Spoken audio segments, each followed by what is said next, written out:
Tell me who you are and what you do. My name is Jennifer Isenhart, and I'm a director and writer of documentary films. And as a matter of fact, you are directing a current film that we're about to release. Let's roll the trailer. A new report is shedding light on the risks associated with some popular eating plans. These diets that were very low in carbohydrates raise the risk for bad cholesterol, and that is a risk factor for heart disease. If you have that much fat, the bad cholesterol goes up, increasing your risk of heart problems. All over the world, people are looking for ways to live a healthier life.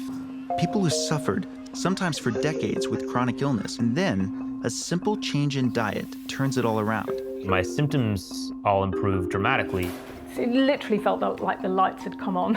Changing my diet had such a night and day effect on my mental health. So many people have found their solution in a ketogenic diet. His diabetes is completely under control. For some medical conditions, and for some individuals, it seems to be a lifeline, and yet they have this one problem. I was in the best shape I'd ever been in, yet one lab number was saying that this was bad.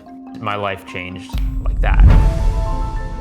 Modern medicine believes that ketogenic diets can also kill us. Straight out, LDL cholesterol causes heart disease and stroke. The cholesterol went through the roof. My LDL is way up. It was the highest I've seen it. We're doing everything right. Why is this happening? There's an assumption that if someone starts a ketogenic diet, automatically you increase your risk of heart disease. I just knew how good I felt, but I did freak out a little. I was really scared. But what if modern medicine is wrong? What if this isn't a medical problem, but a scientific opportunity?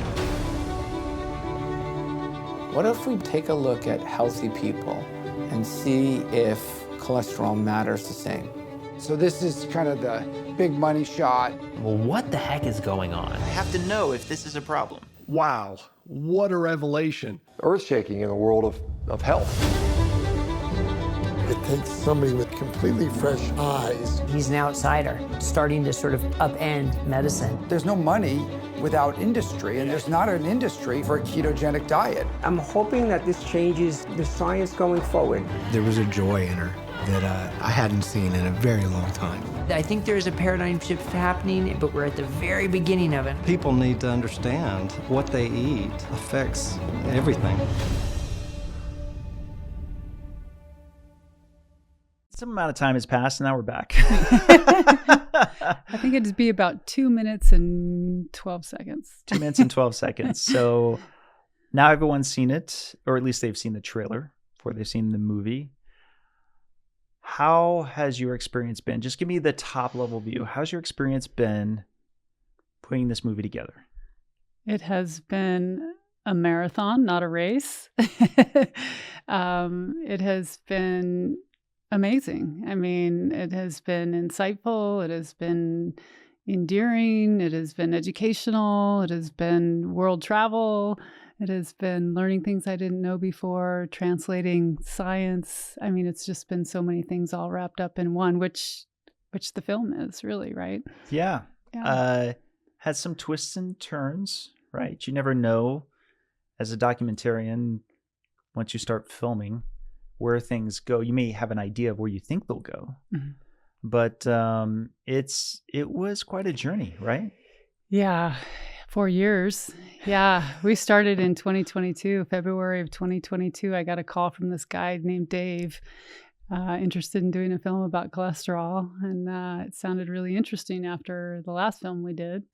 Kind of made sense as a next project. And yeah, it's been a long and interesting journey. Definitely has had some ups and downs. You know, nothing like what you've gone through though, Dave. I mean, I just am kind of vicariously experiencing and following as you have gone through this project of your study.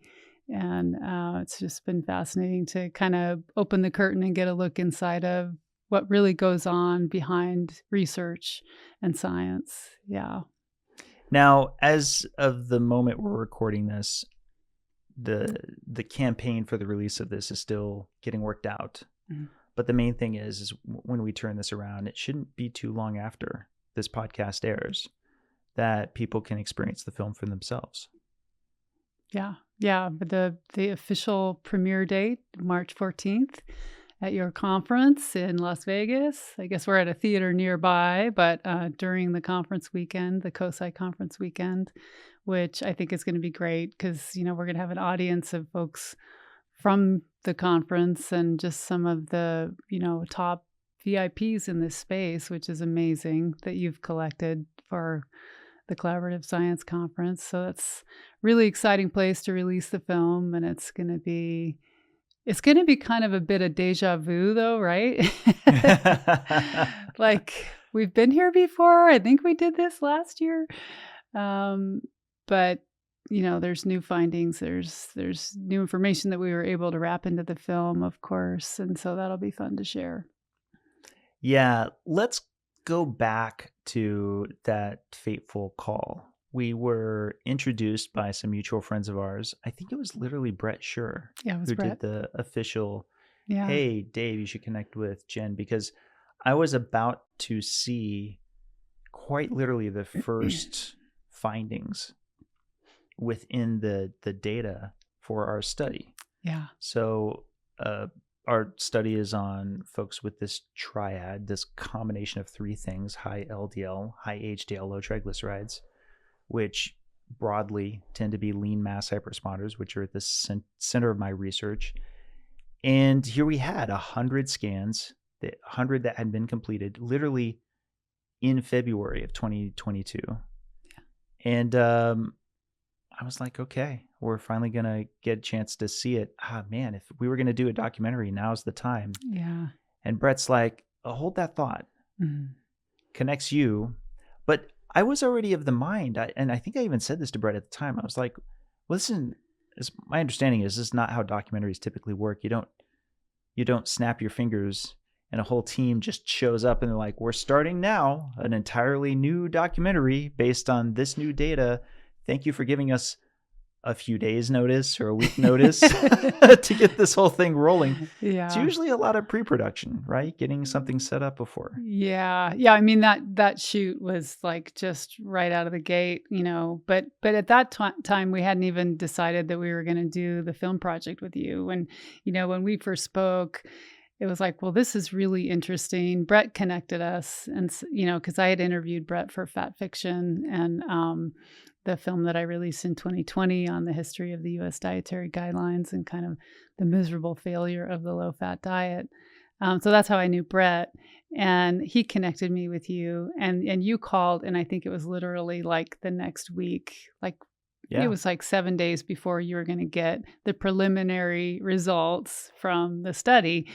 And I remember my husband Tom and I were talking about this, and I said, I don't care if we end up doing this documentary with him or not. I want to help him out. I want to get this shot for him because he needs it if he's going to do this film.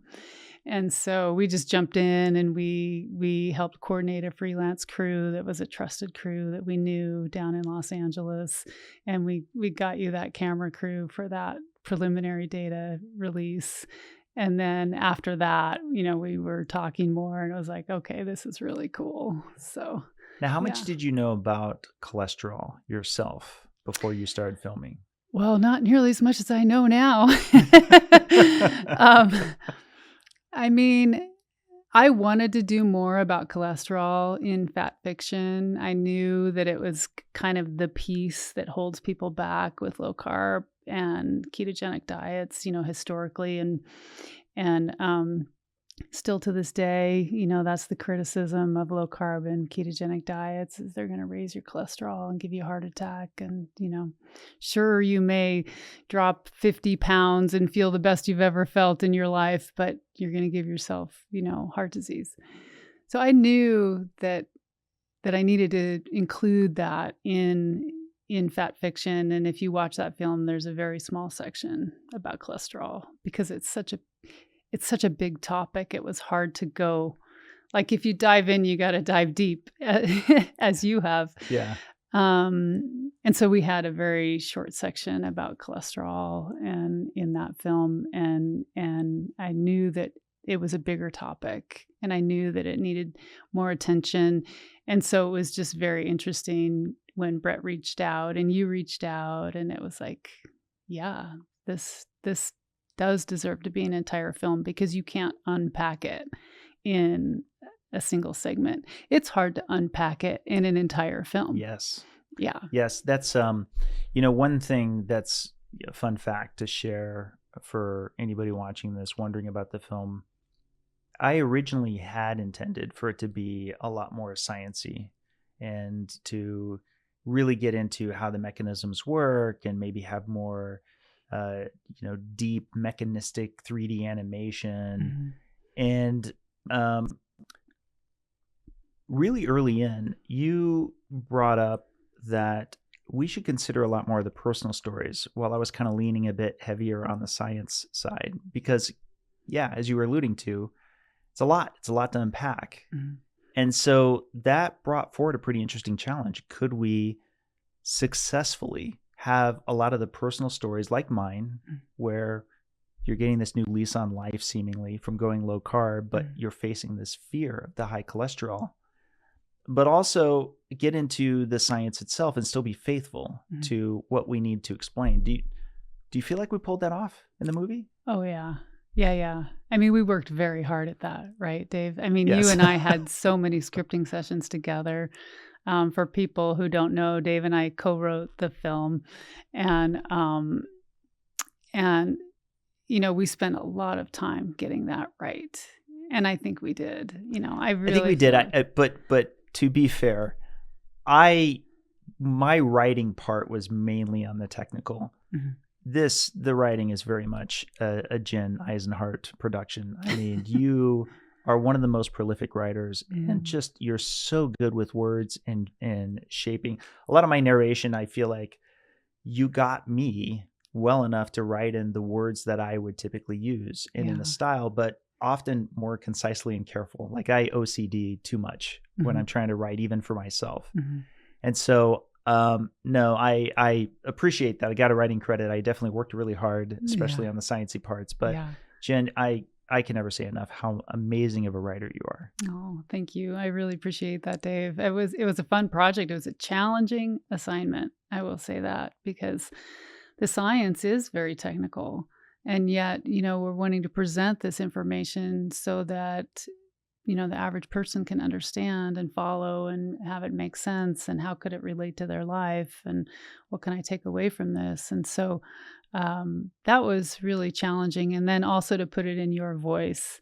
The first thing I did was went to your YouTube channel and just listened to as many of your videos as I could. Sorry about that. But I wanted to get your voice. This was a first person, account of you going through this experience. And I wanted to make sure that we told it in your voice, but told it in a way that the layperson can follow. And so it was a challenging assignment, I will say. But it's great. I mean, I love how it turned out. I love that we did include the people's stories, Yes. Because people learn from hearing story from other people, that they can empathize with and relate to. And that experience, and so many people, as you found when you dove into this research, you connected with all these other people that were experiencing the same thing you were. And so I think it was really valuable and illustrative to travel around and do the feature stories that we did. I really like how that came together. I think it's not just that human connection. It's so important when you can watch people's stories that you can relate to. You can relate to what they're confronting and what they're dealing with. And I think that the film does such an excellent job. Those stories are amazing. Well, to prove that it's happening all over the place too, because that was something that was really interesting. It's like, this figuring out that you weren't alone, making all the connections that you made via social media when you first started diving into this research, that there are a lot of people that are experiencing this exact same thing that you're experiencing, to the point that I don't think that was even realized, how many tens of thousands of people actually may be, lean mass hyperresponders or borderline, experiencing this situation when they adopt a ketogenic diet. All the metabolic health markers improve except for this one risk marker. And proving to the audience and hopefully to clinicians that people do feel caught. They feel caught between good health today or a heart attack tomorrow. Am I choosing the right thing here?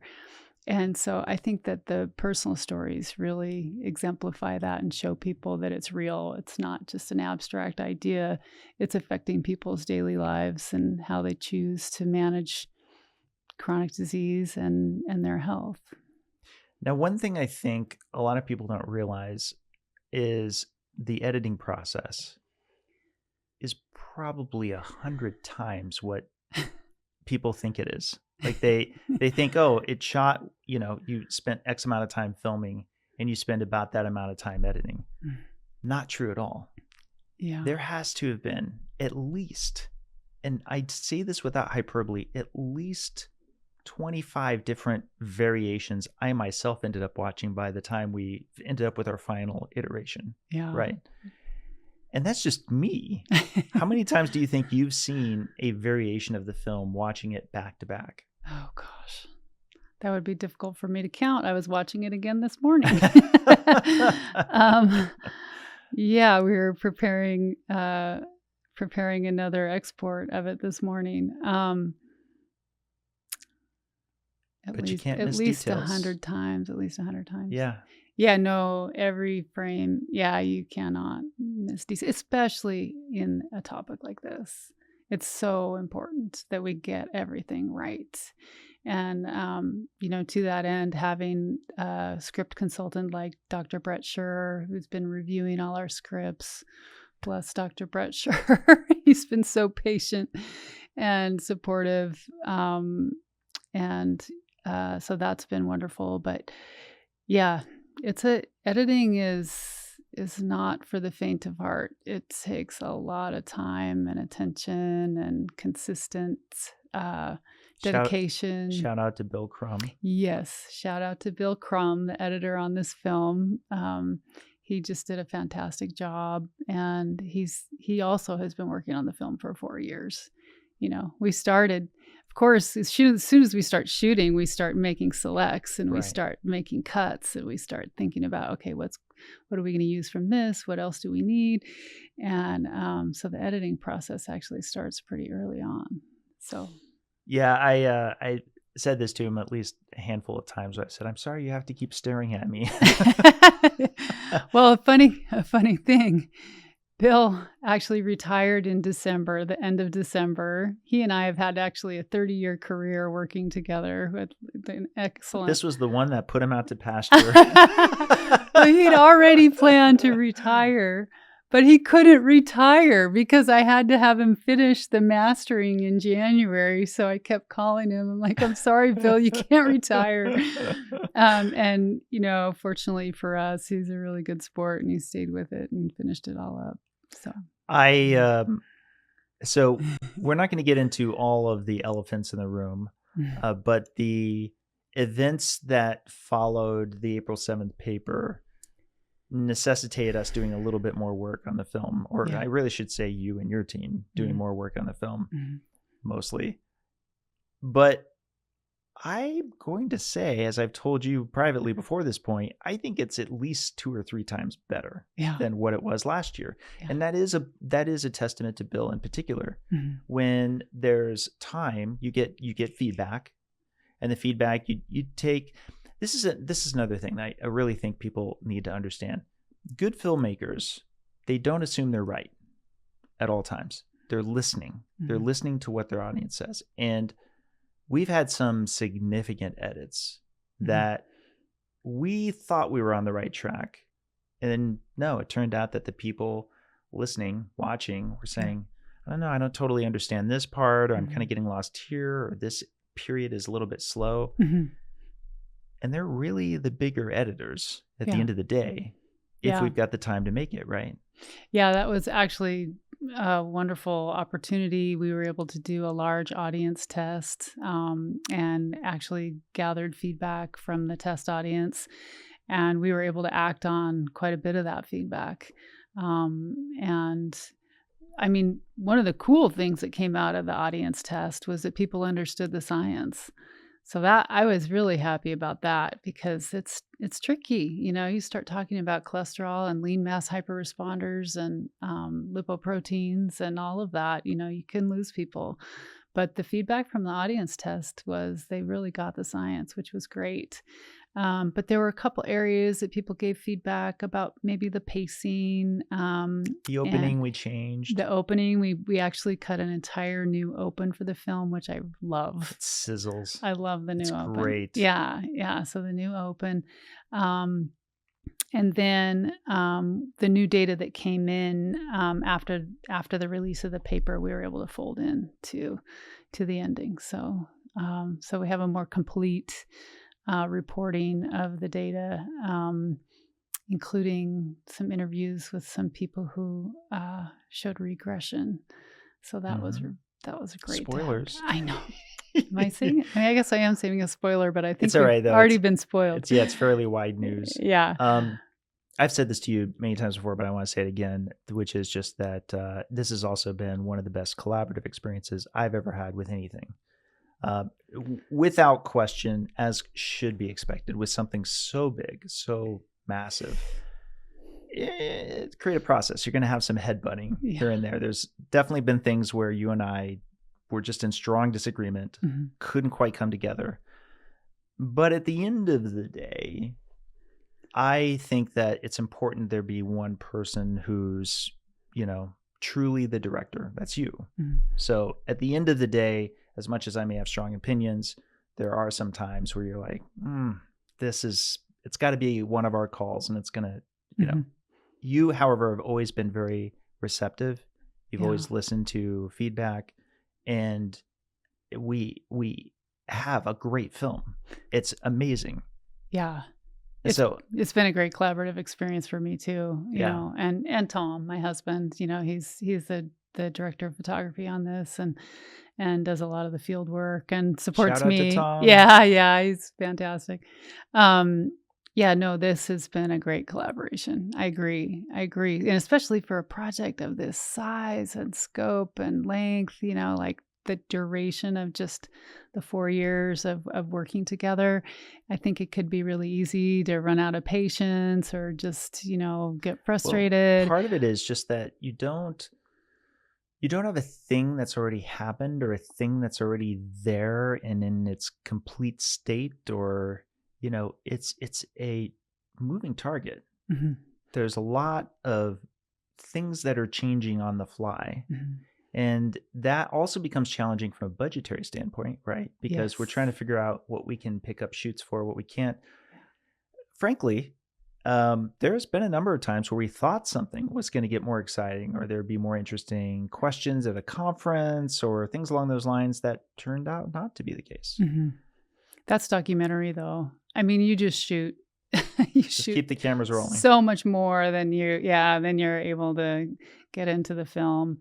And that's the particular challenge of documentary filmmaking. You know, narrative filmmaking, you have a script, you're planning every scene, you can shoot for your script. But documentary, you shoot a lot of stuff that ends up on the floor, you know. But that means the editing process is even that more important, right? For these selects, for example, you need to get going on that. You don't want to get to, you know, half of the filming is done, and then you don't have the pieces you want to start constructing something. Oh yeah. You have to be working on it from the get-go, right out of the gate, you know, and planning, adjusting plans, you know, shooting and planning more pickups, you know, all of that. It's a work in progress at all times as you move along. And then, you know, here we're following a study that's in progress, that's having ups and downs and challenges and successes and, you know, capturing all that as well. One thing I really got to compliment you and your team on is setups. Whenever there was going to be any kind of interview, even if you were using the same shared space, I don't think there's a single time where you use the same like chair setup, same lighting setup. Like I said, it could be one giant room and there'd be 3 different places with rearranged furniture and it would always be a long process to get the thing constructed. Yeah. Then shoot the shot, even if the vast majority of the shot is like, something's back here, but it's fuzzy, or there's a little bit of a difference. And it really enriches the film because it feels like every scene is a different scene. Mm-hmm. And it helps construct together this like tapestry that feels so inviting to engage with. Yeah, and we did travel to a lot of different locations too. I think the one time we shot primarily in one location was at COSI in 2023. And we did shoot a variety of interviews in that one location. And yeah, I mean, that's just our style. We shoot a lot for the national networks, and, Tom does all kinds of work for national shows, and he's very good at that. He's always thinking about when he's on the scene. I mean, he's just like, let's put this over here, let's get that over here. He's also constantly thinking in terms of how to best arrange the lens against what the setup is. And it's so much fun to work with the pros because you guys just have it nailed down.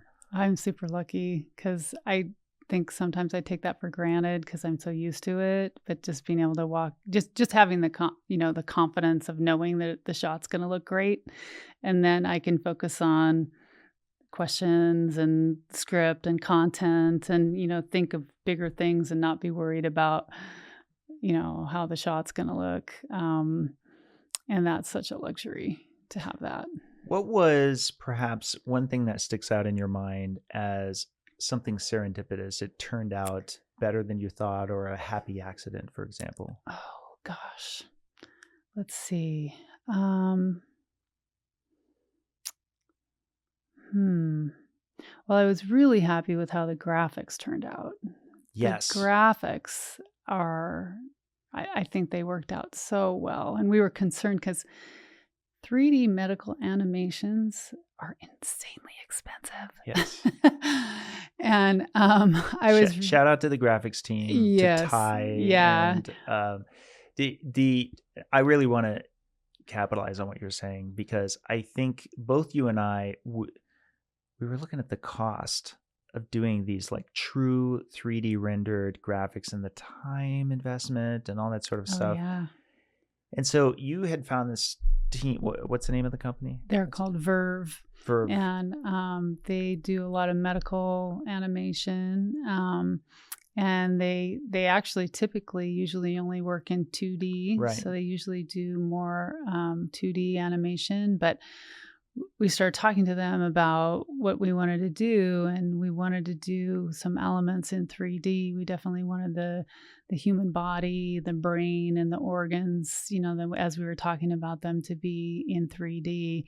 And they were so great. They just said, oh yeah, we can do that. We can absolutely do that. And then further down the line, as we're giving updates on the study, and it's more like, results and graphs and such, then we kind of move into 2D space. So that was our little budgetary savings there. But they just gave everything such a nice, clean look. And then they ended up doing the new Open too when we went back and remastered the Open. And that was very cool. Well, both my parents are graphic artists. Did you know that?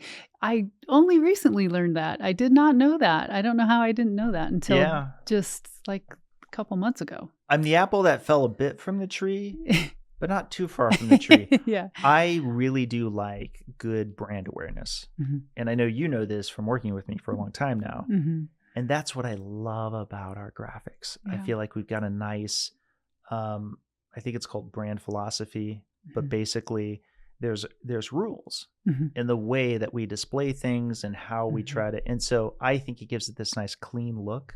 Yeah. And consistency. Consistency is huge for me. Yeah. And we did it We did. I'm so proud of our graphics. Yeah. So I agree. I think it was a huge. Yeah.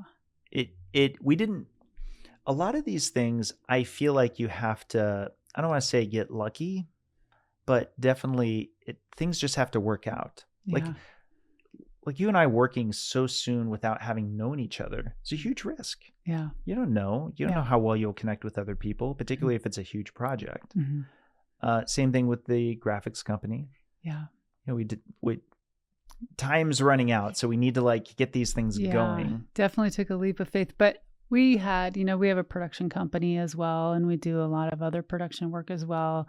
And we had worked with them on other projects previously and had been really pleased with the results and the basically customer service, working with artists that are responsible and, take your feedback and all these things that we're talking about, you don't always find that in creatives. Sometimes it's challenging. But so, I was really happy with that. And you said, what serendipity surprise? I thought of another one was Dr. Bernstein. Oh, yes. Oh, my gosh. So Dr. Richard K. Bernstein, is a pioneer in research for type 1 diabetes. And we were filming with a family that had a young boy that was managing his type 1 diabetes with a ketogenic diet. And basically, as that shoot was getting set up, I realized they were following his protocol, Richard K. Bernstein's protocol. And I was like, Richard K. Bernstein, I think that guy is over on the East Coast. I think he's over there. And so I reached out to Dr. Tro Kalayjian. Yeah. And it's a Hail Mary. It was. We know that Dr. Bernstein is not, there's a reason you don't see him in interviews. There's a reason you don't see any other documentaries around him. It's because he's actually a very private person. Yeah. He does like these videos for social media, but generally speaking, the other factor is that he's, the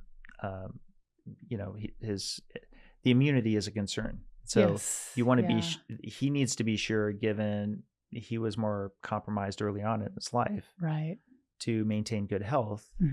But again, it felt like a Hail Mary. I'm like, good luck. I think I even said this to you when you were trying to do it. I was like, good luck if you can get him. But I was like, it would be so great if we could get Dr. Bernstein. We could add that to the story. And so thankfully, Tro knew him and helped connect us. And we reached out. It was like 2 weeks before we were over there. And he agreed to do an interview and spend a day with us. And I think that was one of the very happy, it wasn't really an accident. I can't say a happy accident, but it was a happy alignment that fell into place, because there were also some really great parallels between you and Dr. Bernstein as well. That I thought, he was trained as an engineer who went back to medical school and I guess differently went back and got his medical license. But it tied a bow on the whole film, I feel like. It really did. that story. We're not going to spoil it, but there's a great little thing with Bernstein at the end. Yeah. But he is the OG. He is... hats off to him for all that he's done for all of us. Yeah. First person in the world to be testing his blood sugar daily. Yep. Multiple times a day. Yeah, multiple times a day. First person in the world. I think that's just amazing. And then here we have this other engineer, probably the first person in the world to be testing his cholesterol daily, multiple times a day. And so the parallels were very interesting, and serendipity that all came together. And I think it's a neat part of the film that I think people will enjoy. I'll concede, if I have to pick on one thing that I wished we could have gotten, we tried to, but we couldn't get it together, was we didn't manage to get a story on somebody with epilepsy. There were 2 families, I had already told you about them, that I was kind of in communication with before, but it just didn't end up working out. Yeah. But if we ever do another film, by golly, we're going to, because there's a lot of amazing stories there. And Yeah, the story I got from the epilepsy teams, and I talked to quite a few, quite a few of them said, no, we just don't see that happening in kids with epilepsy, the extreme rise in cholesterol. And I was surprised. And I asked, well, why is that, do you think? And they said that they thought it was because a lot of times the kids will use the diet for a period of time. And once they get the seizures under control and they're very stabilized, they can oftentimes transition off or bring back more carbohydrate.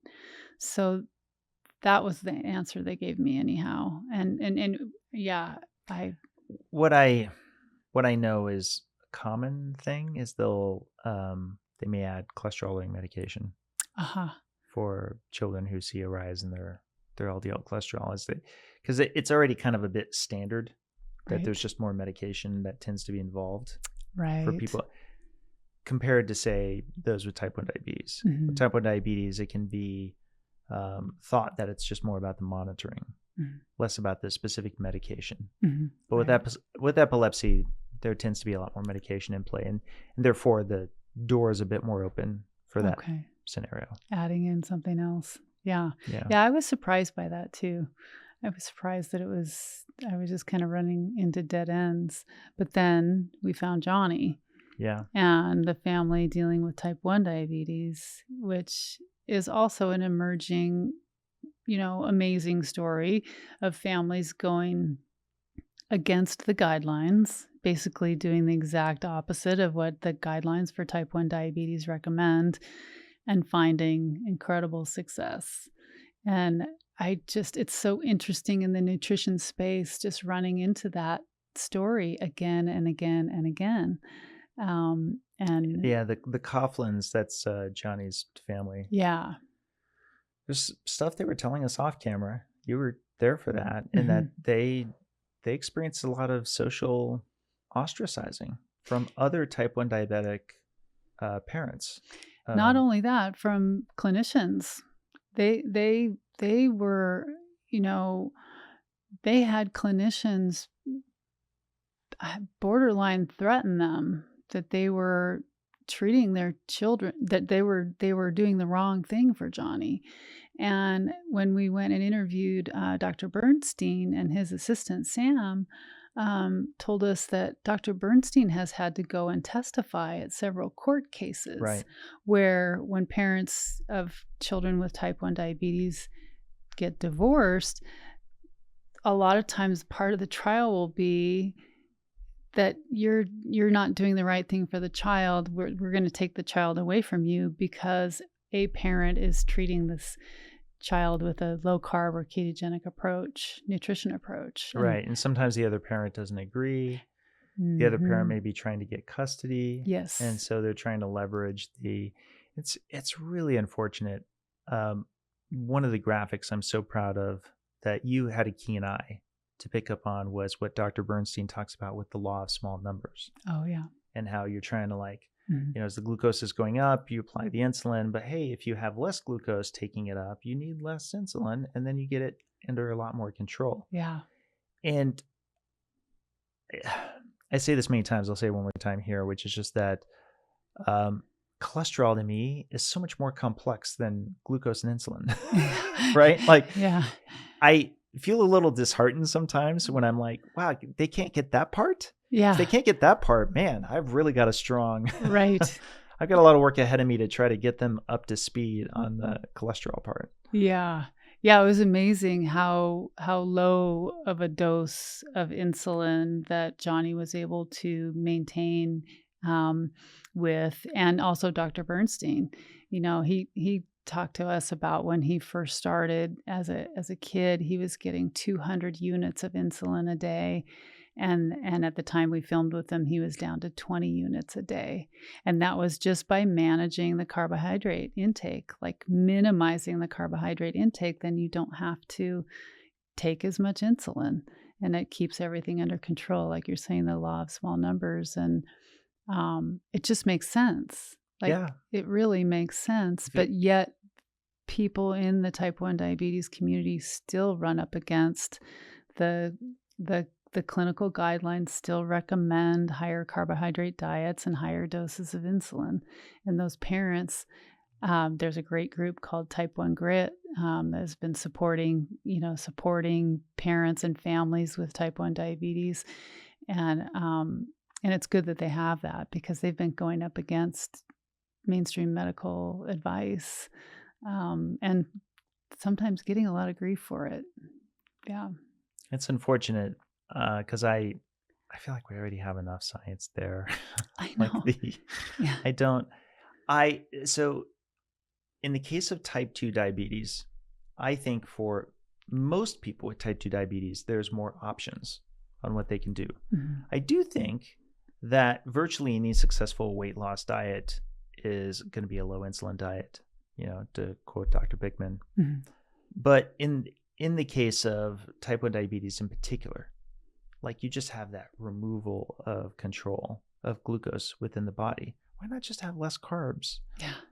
That bring in the glucose? Then the control is generally easier. Right. And I don't know. It makes sense. Yeah. Yeah. It's crazy. They had, the Coughlin's had clinicians telling them that at one point they received a text of someone accusing them that they were going to kill their kid with the low carbohydrate diet. And, so they really had to gut check, what they were doing. But they saw their son thriving, they saw him thriving. They saw him taking less insulin, doing so well. But props to those families that go up against that and then maintain and continue for the sake of the health of their children. Yeah. When the data's on your side, that's the key, right? Mm-hmm. And to be sure, it's always a pursuit. You're always trying to get more data, better data. But that gives me an opportunity for a good segue. How much do you now feel, how valuable do you feel imaging is with regard to consideration for cardiovascular disease? I think it's fantastic. I loved what Arthur Eggleston and Dr. Matthew Budoff called it the mammogram of the heart. Like, why aren't we doing this? The CAC in particular. The CAC in particular, right? Yeah, the CAC in particular, because you don't have to have the contrast dye.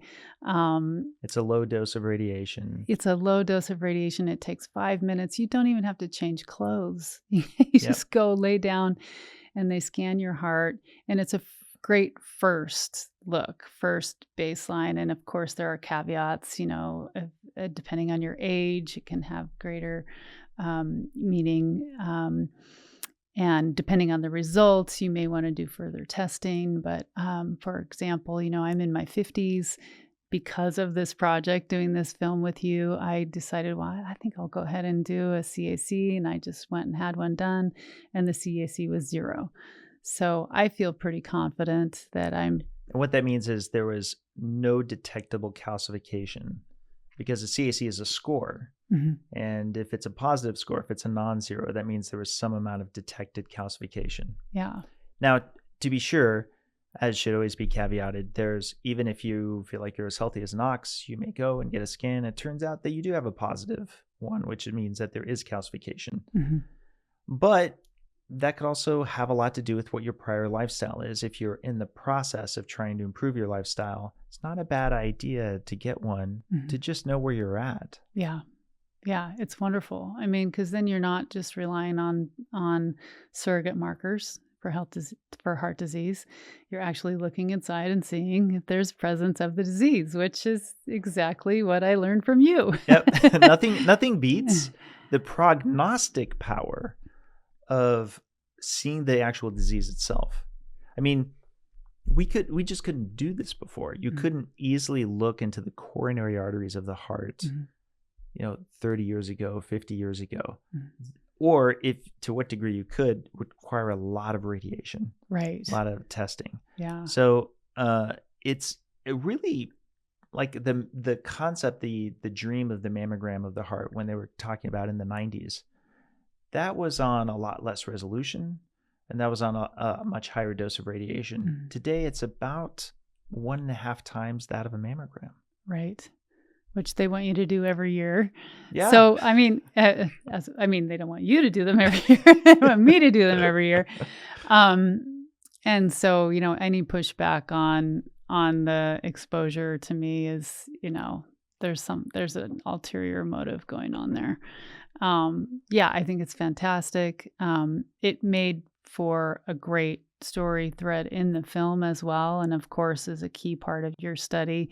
Of course, you're doing the CT angiography, which includes the contrast dye, where you can see also soft plaque, which I haven't done that yet. How many of those have you done? I've done 2. You've done 2. And I'll probably do a 3rd one. So the difference between a CAC and a CT angiogram is it is still a CT, but the reason they put in the contrast dye is because what that does is that lights up the lumen. So it's kind of like you can see, like a glowing,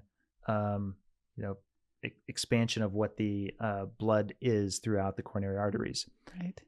In which case, you don't need to look for the calcification. You can actually see how much the, like if there's stenosis, if there's any pinching or anything along those lines, it becomes a lot more obvious because it's a scan that's in 3D. There's multiple slices going from all directions. Yeah. And then from that, they can use software that helps them navigate through it. So it's a lot more sophisticated than a CAC, and would arguably be the gold standard in many people's opinion, because it can also pick up soft plaque, whereas a CAC does not pick that up. Now, that said, me personally, I've never been more bullish on CAC. Even if it's not as good as a CT angiogram, boy, is it close. Close enough to where if you're concerned about your heart disease risk, but not at a point where you want to go towards the gold standard, you're not sure about the contrast dye and so forth, gosh, CAC is worth considering. Great place to start. Exactly. Right. And so, in my understanding, correct me if I'm wrong, but what I've learned from working with you, so do the CAC first. And if it's a 0, great, especially if you're my age or over 50. That seems to indicate pretty good short-term, safety from heart disease. But if it is positive, if it does show a lot of calcification, then possibly do the CT angiogram, right? Yeah.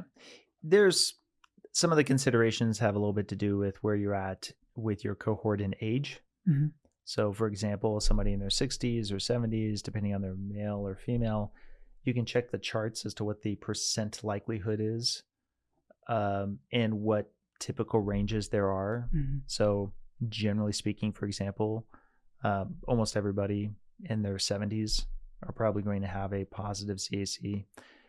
By almost everybody, I mean probably, I want to say 70% maybe. I don't know. I'd have to check the charts again, but it's very common. Though, to be fair, that is the general population. So if you've been on a standard American diet, I was going to say, would that correlate with metabolic health by chance? Yeah, I may have to walk that cat back. Yeah. I'll have to look at the charts later. But you know what? Actually, that gives me another segue. Something I'm going to get a little bit animated about. Okay. And that is, the core of this story isn't just lean mass hyperresponders. I would argue a big part of this is, hey, why aren't we studying healthy people? Yes. Just in general, right? Because it was difficult for us to even find comparisons with other studies to say, yeah, how much does, say, high LDL matter for folks who are metabolically healthy? Or does it even show at all, right? Is there any? And that proved to be difficult. In fact, it proved to be impossible for longitudinal studies, because there's just no longitudinal data until ours for metabolically healthy people. Yeah, which blows my mind. It does. I mean, really, when I first started this project, I didn't recognize that the bulk of research done in the field on cholesterol is done on sick people who've had heart events already. And so, of course, and it makes sense too that, you need to study those folks to figure out maybe how to help, how to improve their situation. But then taking that information and applying it to everyone, that's the step that I was surprised by. That like, really? Okay, so we're studying sick people to come up with how we treat healthy people. Right. That doesn't make sense. I think it's a serious problem Mm-hmm. because, as I pointed out many times in my presentations here on the podcast, how you are sick can affect your lipid profile. Mm-hmm. Okay, so already that's a confounder. Mm-hmm. If metabolic syndrome itself has these attributes that change your lipids, how can you then make judgments on how much your lipids cause the diseases you're interested in? Mm-hmm. This is the problem with overall extrapolation. If you want to apply medication to a healthy population, I think that you should do studies on that healthy population to confirm if that's what's warranted. Yes. Otherwise, you're taking a bit of a leap there. Right. It only makes sense. So yeah, that was very surprising to me because I didn't realize that when I started in on this project with you. And that was one of the first things I learned about, and learned about the CTT database as well, that much of the information on cholesterol research is proprietary and we can't even see it. That's another interesting point that we didn't get into. So yeah, you need at least one whole film to look at the topic of cholesterol, but preferably maybe 3 episodes. We could have gotten into some of this other information, but surprising. So let's feel free to segue into a little bit more about you in particular. When did you decide you wanted to get into film? Well, I grew up in a television family. My father was a cinematographer and my mom was a writer, and they had a production company and they did documentaries. So I guess I sort of grew up around it. Television documentaries, were they shorter form? The documentaries they produced aired on PBS in the Northwest, like in Seattle. I grew up near Seattle. So it wasn't just PBS; it was like local PBS. Yeah, it was a regional topics that they did. Yeah, and then my dad was a news cinematographer at the time when film at 11, right? Because they would go out and they would shoot film stock, and then they would do readers on the story at 6, where the anchor would just tell you about the story, and then they would say film at 11 because that's how long it took to process the film, cut it together, and then they would actually have the film for the story in the 11 o'clock news. So that was what my dad did.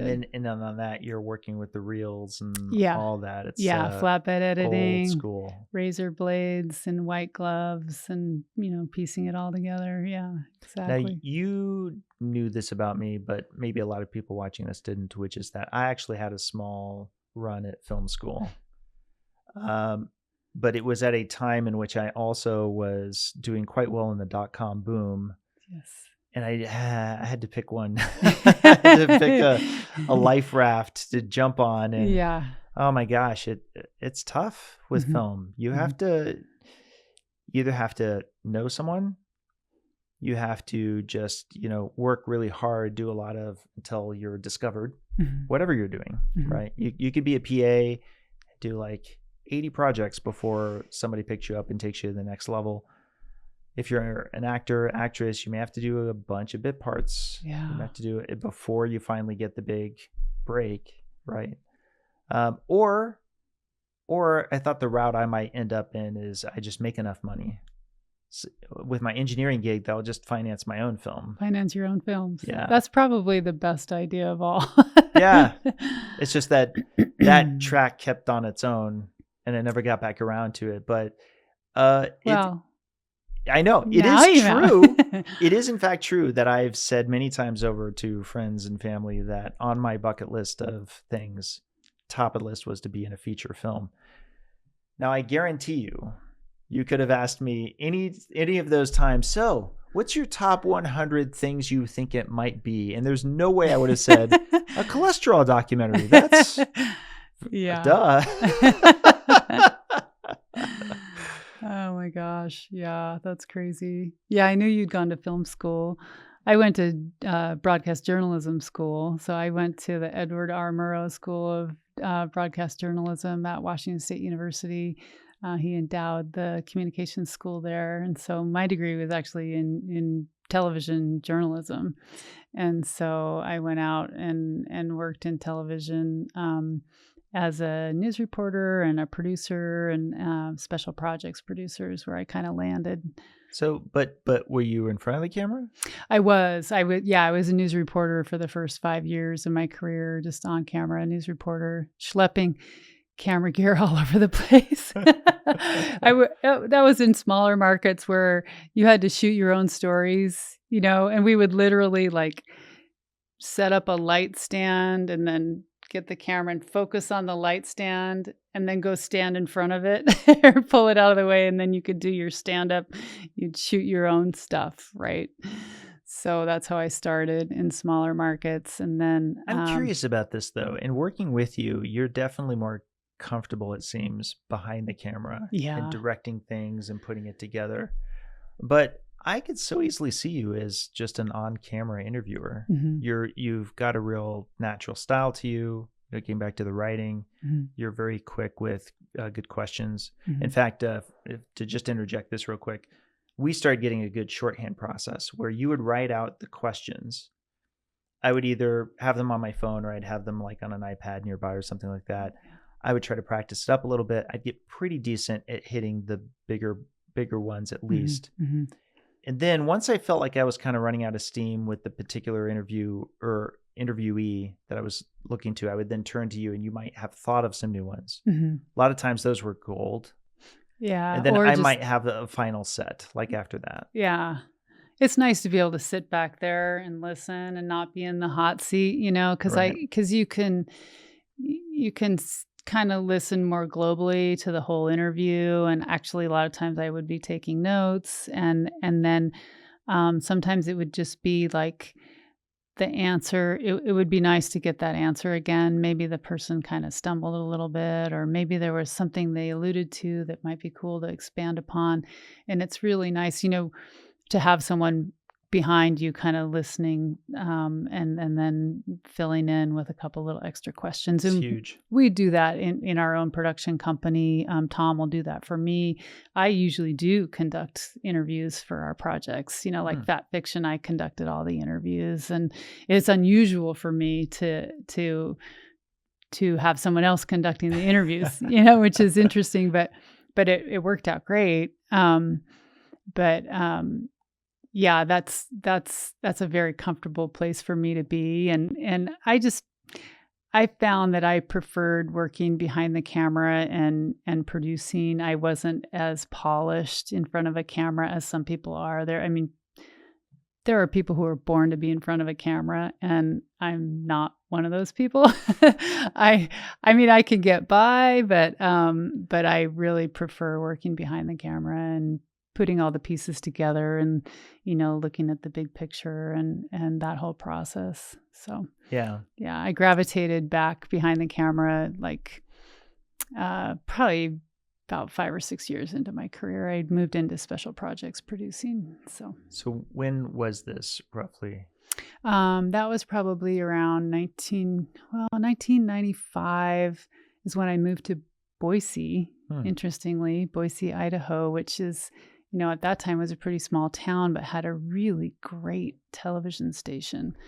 And you hadn't met Tom yet by this point, right? No, And I started working with Bill first. When I first moved there, Bill Crum, our editor, and he and I produced a travel show together. It was called Exploring Idaho, and we traveled all over the state, and we did all these really cool, rafting and hiking and skiing and biking stories. It was back in the day of magazine shows. You ever hear of a magazine show? It was like half-hour show that had multiple stories in it, and we produced those every month we produced a new show. So a lot of slice of life stuff. Yeah, a lot of feature stories and recreation and travel kind of type stories. So I was doing that, and then I landed the job as a special projects and documentary producer, which was really directing. I don't know, the television stations always called it producing on shows,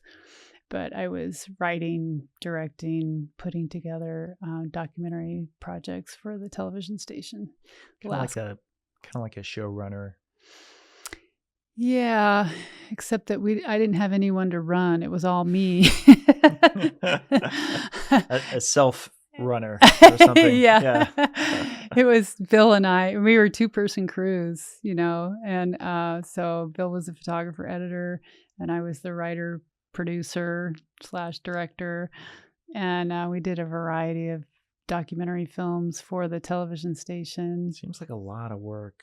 It was a lot of work. Yeah, it was a lot of work. And but it was great. I mean, it's a fantastic job. I mean, I really have been super fortunate. I've had a extremely interesting and varied career, being able to kind of always feel like I get to look in the window for a while of all these different topics. And it's fascinating. So yeah, that's kind of how I got my start, was actually television.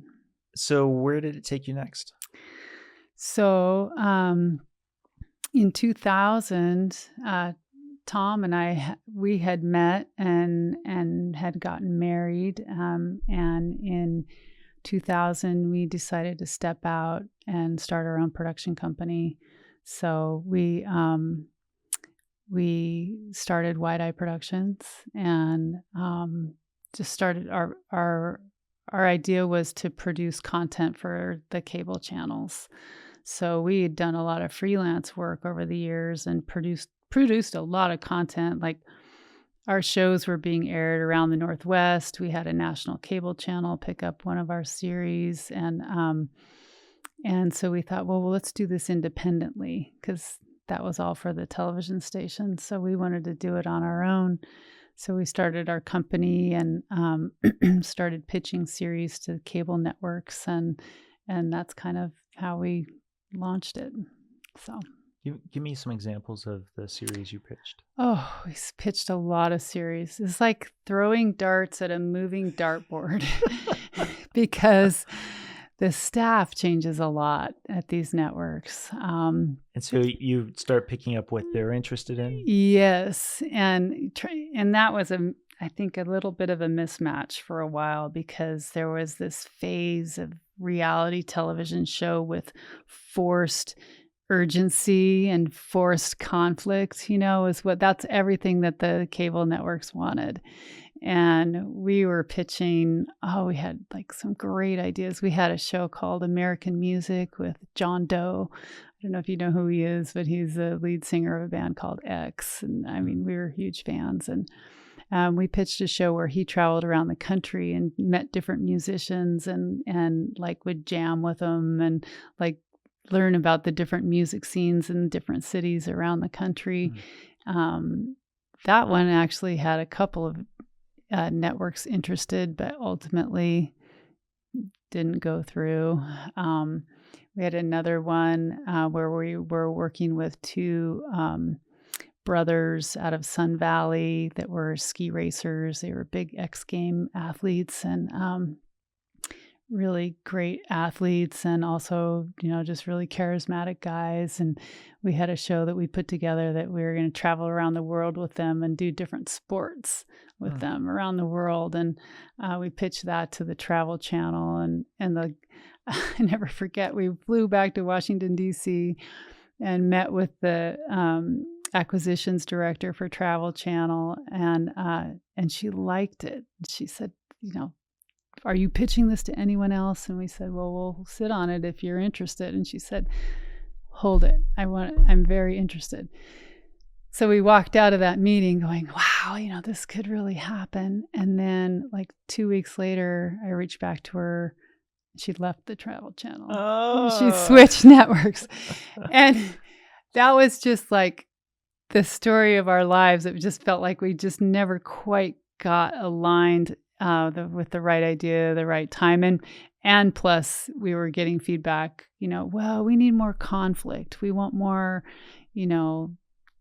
sort of like fake deadlines. Have you ever, some of these shows, it's got to be done by tomorrow. And if we don't get it done by tomorrow, it's going to all fall apart.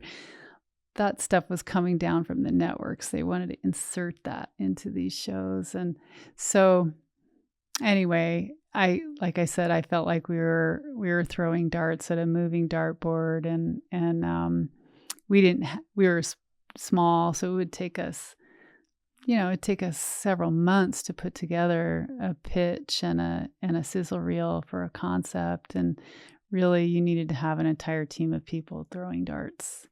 And we only had a couple people throwing darts. This is the thing about the industry, though. Mm-hmm. It's gotta be maddening. Yeah. It's just that there's a lot of work just to try to pitch the big thing you want to do. Mm-hmm. You can't. I think a lot of people think you just, the execs are sitting back going, gosh, who could bring us the ideas that we're, that we need in order just nobody has any ideas. But in reality, they have ideas. The secretary has ideas. The janitor has ideas. Yeah. The trick is that you're wanting to at least cross the Rubicon enough that they can envision what your vision is. Yeah. And that it tantalizes them. Mm-hmm. But you still have to put in a lot of work. Oh yeah, it's a ton of work. I think we probably did formally about 20 different pitches and sizzle reels, and then we just said, you know what, we don't have enough darts to throw at the moving dartboard. Let's refocus and let's come back home. And so we decided to make a film, a scenic nature film in Idaho instead. Like, we have all this incredible scenery right out our back door. Let's do like a Planet Earth style film about Idaho, and we'll just do it ourselves. We'll get it done, and then we'll distribute it. And so that's what we did. And that was really Tom who just said, I think this is going to be a better way for us to go. And so we did that. And that film was hugely successful. Yay. It really was a turning point for us. We distributed that Northwest wide on television stations. What year was this? That was in 2012. 2012. Okay, so you had been at this for a while. Yeah, we'd been pitching. All the while we're still doing commercial work. We're doing commercial work. You're paying the bills. We're freelancing for national networks. Constantly producing shows for them. Like we're producing segments, I should say. Whenever they would travel to our region, we would shoot and produce stories for them. So we were doing the content for these national shows, but we just didn't have our own show. And so, it was quite a lot. I think we spent probably a solid 8 years on pitching different ideas. Out there. Yeah. And then finally it was like, you know what, let's do our own thing. And so we did Idaho the movie. How long did it take? Idaho the movie we spent, because we travel around the region a lot, and we had shot a whole bunch of footage on one of the very first Red cameras that came out. We had a bunch of 4K footage in 2010. I know, that's like unheard of. Yeah, like we were the first company in the region to gather this kind of stock footage. And so we spent about a year and a half, I guess, filling in what other locations we wanted to fill in. And then I just started reaching out to the television stations because we had good relationships with the television stations in the region, and everyone was excited about it. The Seattle stations, Portland, Salt Lake, Spokane, basically we knit together a whole Northwest wide broadcast of this film, and we just did it ourselves. So it's kind of similar to your story. Yeah. It's like we had to just do it ourselves is what we ended up finally just having to do. And then once that success happened. And we sold the DVDs at Costco, and the DVDs, like, were their number Flying one off the item. shelf. It was crazy. That Christmas, we sold the DVDs, and Costco at first was like, well, we'll take 1,000 DVDs. We'll try it out. And so they put 1,000 DVDs of it in their store, and they sold out in an hour.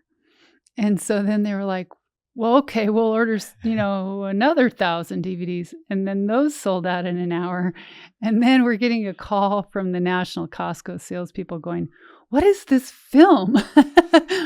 And ultimately, I think we ended up selling something like 20,000 Wow. of the DVDs at the regional Costco stores. And so that was exciting. And that led to, we have 6 different films in the nature genre in the region, in the Idaho region and sort of Rocky Mountain region. How long is each film? They're usually around an hour. Gotcha. Yeah. So they were actually like 47 minutes because they were commercial television 1 hour. So, Gotcha. Yeah. So they were built to have breaks, and it was a TV project. Even so a lot of people watching this now may have already forgotten about physical media altogether. Oh, yeah. It's just everyone's into the streaming space, but yeah, you have to burn those things.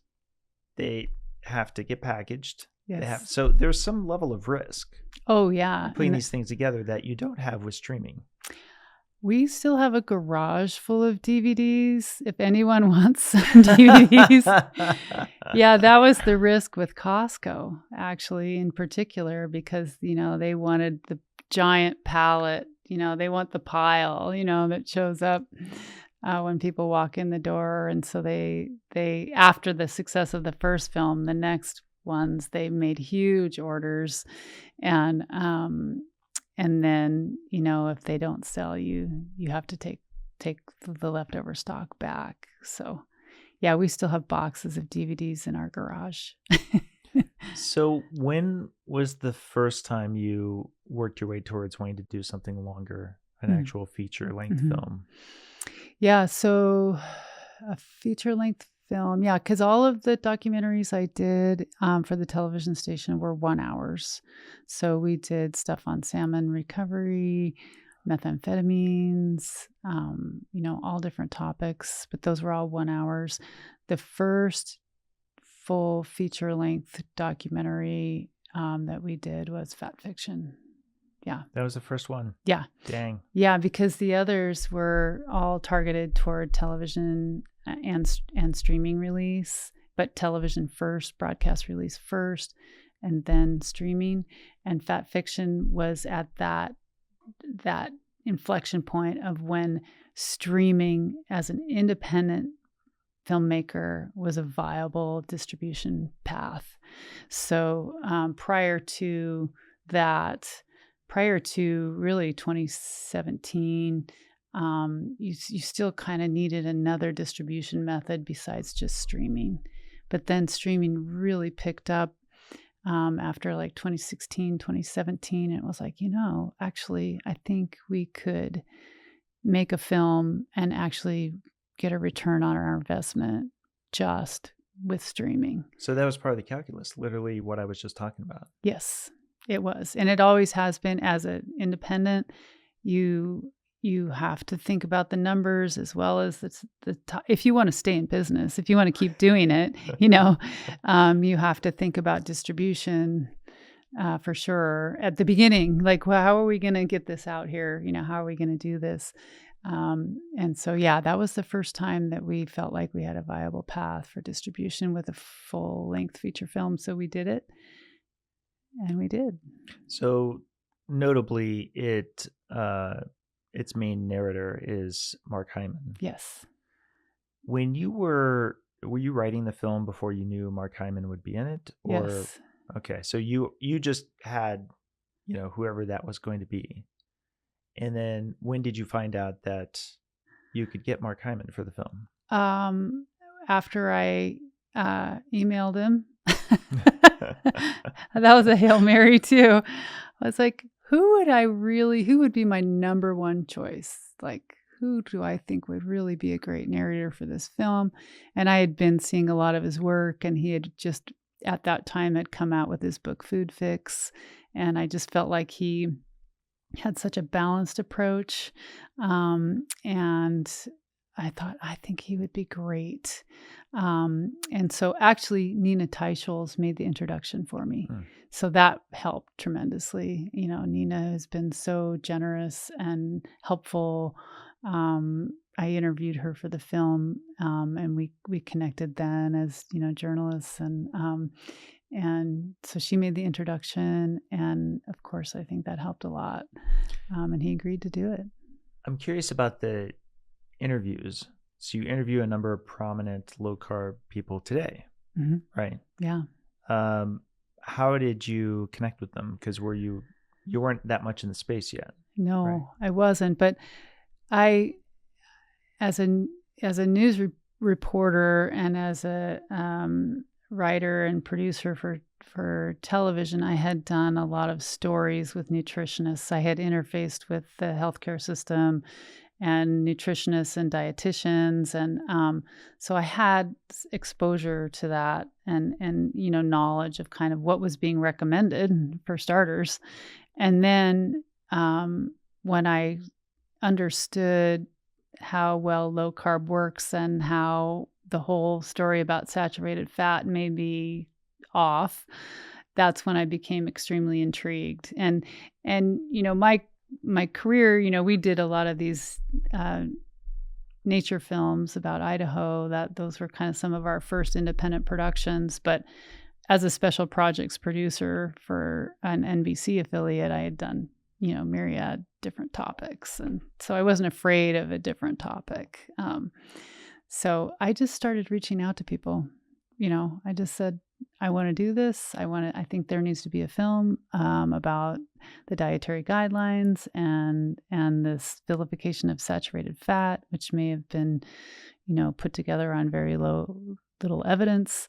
And I found the whole story fascinating, and I just started reaching out to people. And, you know, people in this space are so generous. They're so interested in getting the information out to the public that they're willing to give you their time.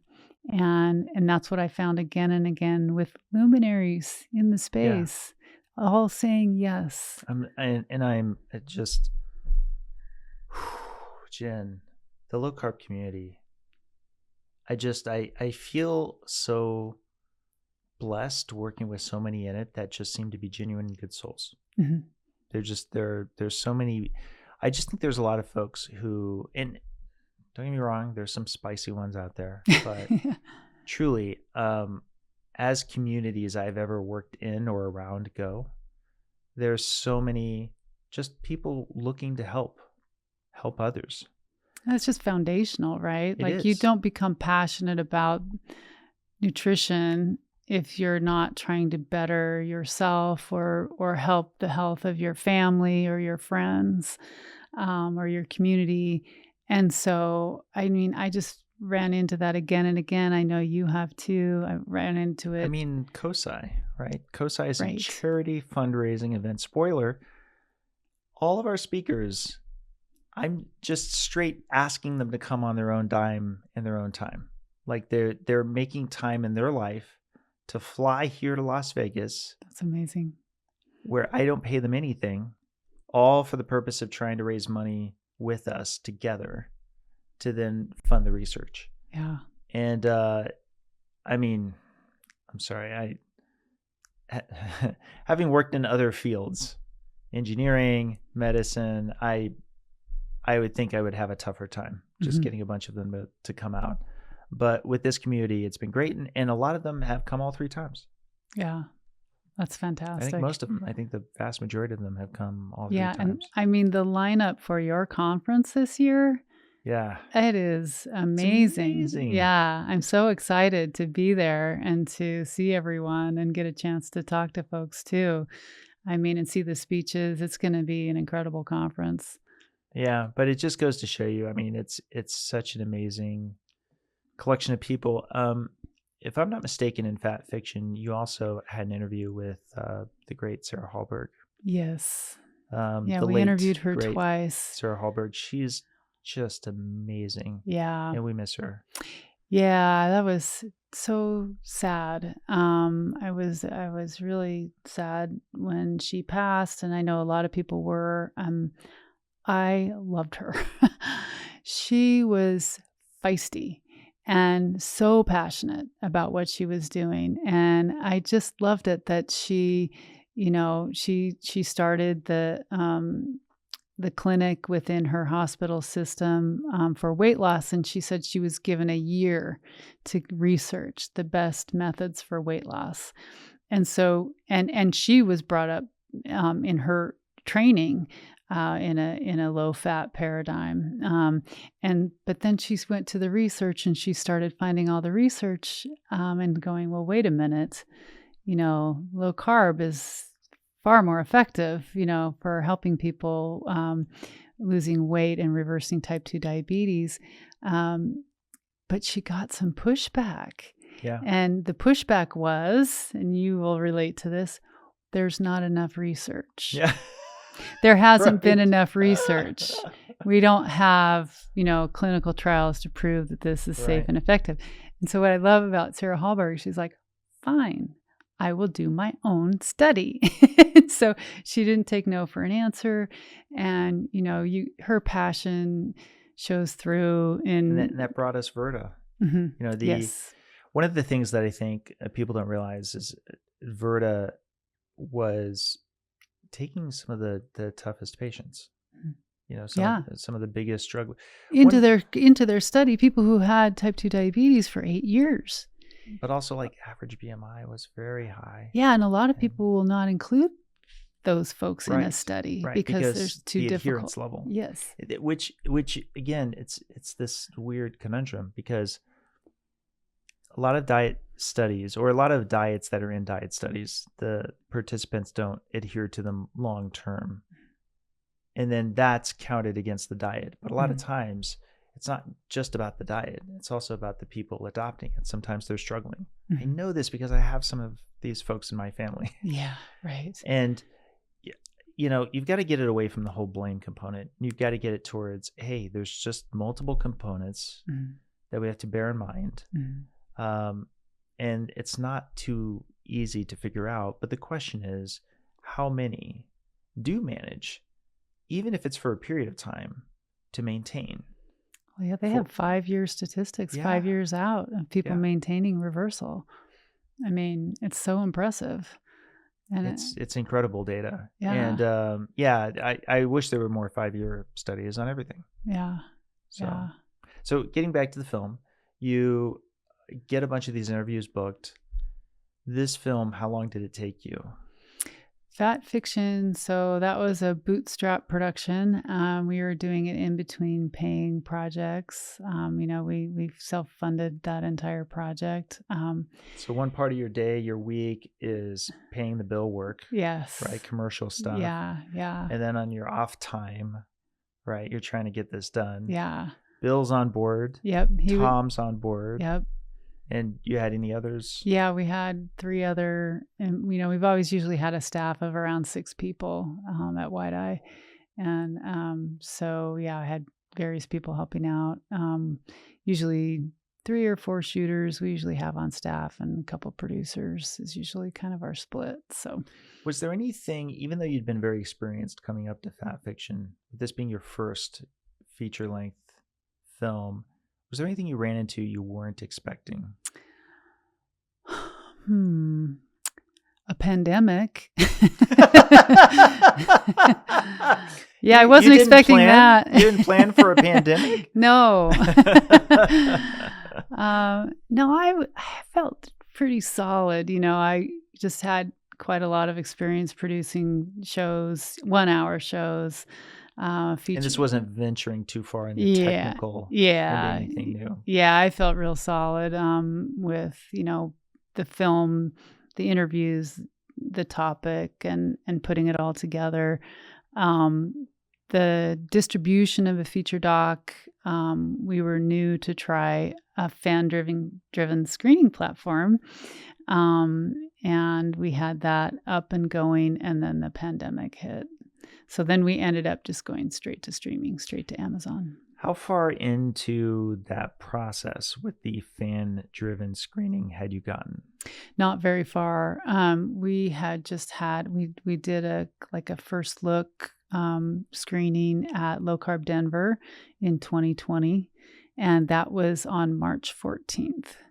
And the whole goal of going to that conference, and obviously we wanted to share the film with the people who had contributed their time, but also we had a table and we were signing people up to host screenings of the film at theaters near them, very similar to what we're doing with the cholesterol code. And we had 50 signups, and I was so excited, all over the country, just from this one conference. But then the world shut down. But wait, you said this was March 14th, 2020? Okay. So I remember that time very, very well. Yes. For a different reason. Did you go to Low-Carb Denver that year? I almost did. I was going to say, I don't think you were there. So this is great because this brings it back to our film. Uh-huh. I'm booked to go to Low-Carb Denver 2020, and I had 7 or 8 interviews booked. Oh. And I had the biggies. I had Teicholz, I had Teicholz, I had a whole host of people. What the planning is that we were going to film around the world, this international tour. We quite literally circled the globe over 9 weeks. Yeah. It was 17 countries, 28 cities, 36 interviews. Our first stop, January 8th, 2020, Beijing. Oh, gosh. Right. So, of course, for people who remember, there was a frog in boiling water effect where you heard of this Wuhan thing. Oh, my gosh, it sounds like another SARS, nothing burger. Right. But they're really getting worked up over there with Wuhan. Mm-hmm. And so I'm literally physically in China. And I'm putting together these interviews around cholesterol for this first version of the documentary, which was going to be primarily myself and Sharon filming. Mm-hmm. We had a kit that we were traveling with. You'll probably appreciate this. We literally were doing this full circling around the globe with a total of 4 bags, 2 backpacks, 2 carry-ons. Wow. So that we never had to check anything. Yeah. One of those bags was dedicated to the film equipment. Mm-hmm. And the only reason we thought we could do this was by that point in time, I think it was iPhone 11s, you could shoot with specialized software. And lenses. Didn't you put lenses on yes, them too? And we got these Moment lenses that you actually can attach to a case. Mm-hmm. And so we shot it all in log. For the film geeks, you know what I'm talking about. Yeah. So it was solid quality. Yeah. And we were planning to do this international run of 9 weeks. And then when I got back into the States, so the 9 weeks was going to be January, February, and then March and April was going to be the national portion. And then from that, I'd have a whole bunch of interviews that I could then tailor together, and we would talk about the story of the cholesterol code. Yeah. This is in 2020, mm-hmm. right? You and I haven't met. We don't know each other. Yeah. But go figure. It sounds as if we might have ended up meeting. Yeah, we probably would have. Were it not for this thing. Yeah. Because almost certainly I would have gone to your booth if it's about a film. Sure. Particularly because there's hardly any films on low carb and on the story of the guidelines or any of that. Yeah. So then, sure enough, as we're circling the globe, it's, the running joke is it's almost like the pandemic is chasing us. Or if you're talking to my sarcastic engineering friends, we're patient zero and we're the ones spreading it all around the globe. Oh, right.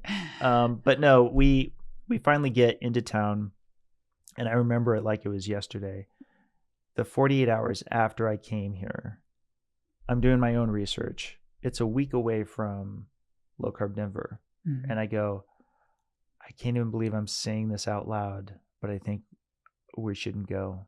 Mm-hmm. I think I'm going to have to stay home. I think I have to cancel. Yeah. And I was like, oh my gosh, I can't even believe that I'm going to miss out on all these interviews. It's such a golden moment, but I think that that's going to be the right move. Yeah. Now, a lot of people canceled. It was like half the size of the it was like a third, I think. Yeah, the previous year. And I was in, talks with Jeffrey Gerber leading up to that because I was like, I don't know, maybe we should cancel the screening of the film. And, he was scrambling, the hotel was scrambling, everybody was trying to figure out what to do.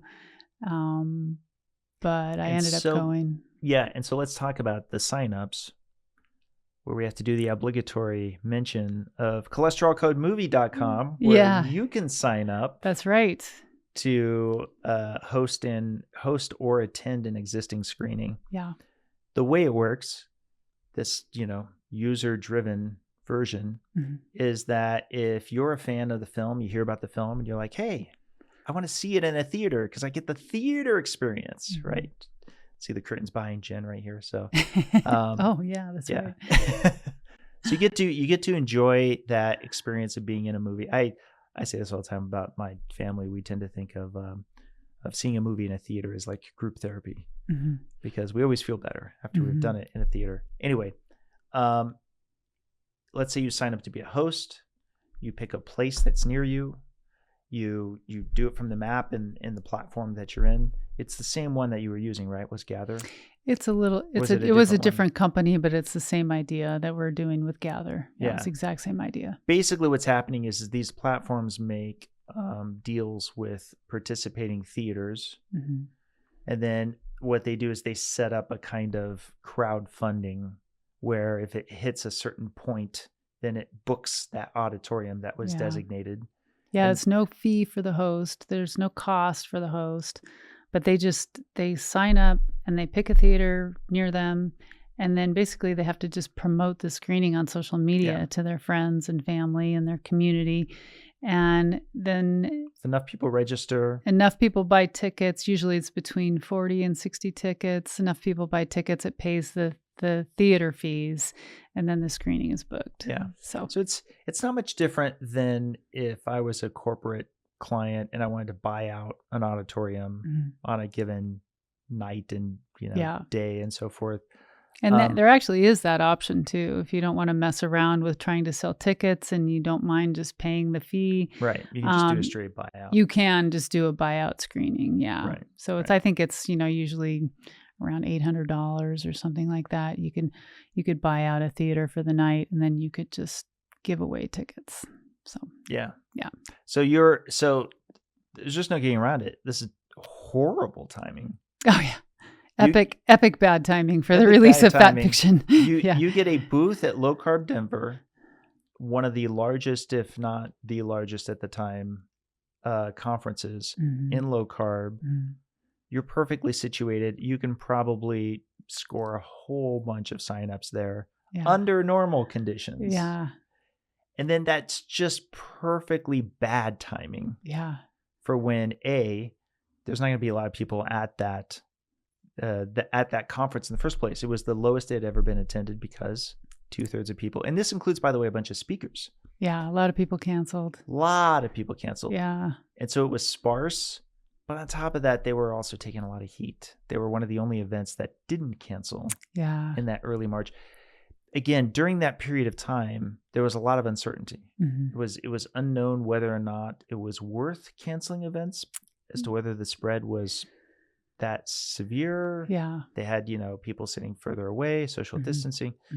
Anyway, but I can only imagine what you must have been thinking. Yeah. Because you're like, come on. All this You just went through years, right? I know, years 3 of putting years. this thing together. This is your first go around with a feature.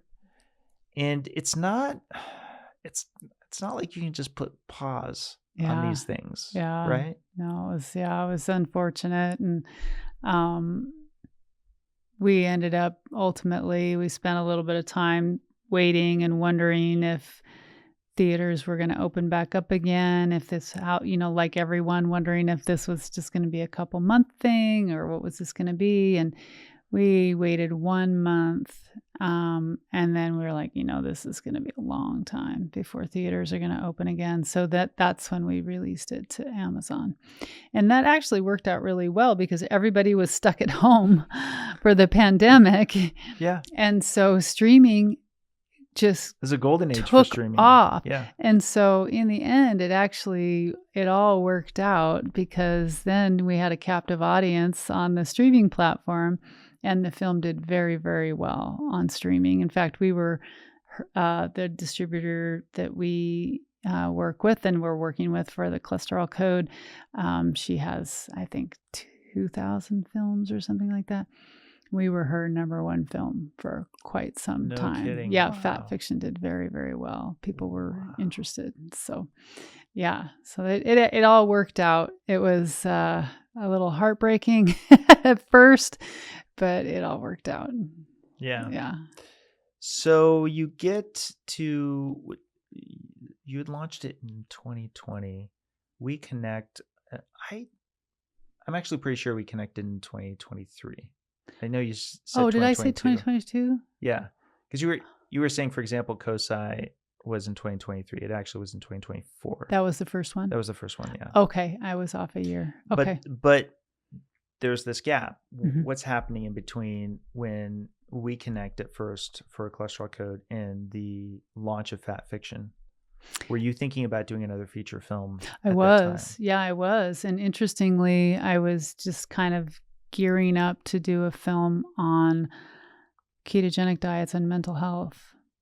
I was actually very interested in Dr. Dale Bredesen's work on Alzheimer's using a ketogenic diet, and some early glimmers of some of what was happening with ketogenic diets for mental health were starting to come out. And so I was really interested in that. And I thought, wow, that would be a really good piece.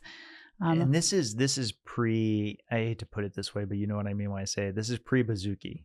So they I think they had just started. Right.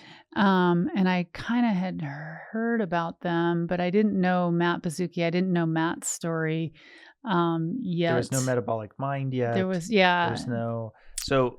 At least I wasn't aware of them. I'm not sure exactly when they started, but. I think it literally was maybe 4 years ago, maybe 5.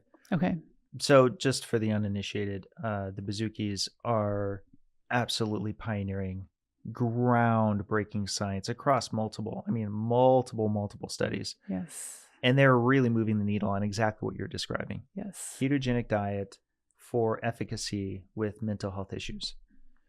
Now it's funny, right at this moment in time, at the beginning of 2026, it's like actually a lot. Mm-hmm. It's already born a lot of fruit. Am I saying that right?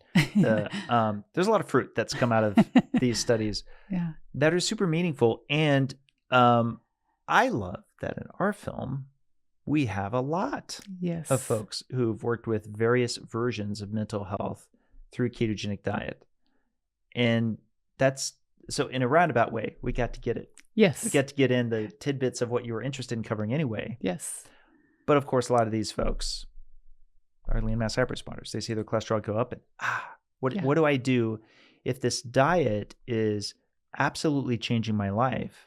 I've had to struggle with this thing. I mean, some of these stories, Robin's story, for example, just something you've experienced for decades. And you believe it's just the way it's going to be. You've been forever. told that by your physicians. Right. Matt Bazooki, coming from a family with a lot of means, visiting, I think, something like more than 24 clinicians, trying dozens of medications, and finally being told that he was treatment resistant. I'm sorry, you're just going to have to take sedatives for the rest of your life. And why can't there just at least be an interest in diet as an option? I think feel it's like, coming around. Don't you feel like it's coming around? I think so. I think we're so far away. And I don't mean to say that pessimistically. What I'm saying is, I am a big believer in the 10% rule. I think that it's not, when a paradigm is shifting, it's not like it's 5% this year, 5% the next year, 5% the year after that. It's usually the hardest is that first 10% that, certain people that are widely trusted in the field and so forth. And they're going, actually, now that I'm looking at that. And then there's a tipping point, and then all of a sudden a whole lot. So it may be that we're closer on that paradigm shift. I'll just to get this off my chest. Options. Just options, right?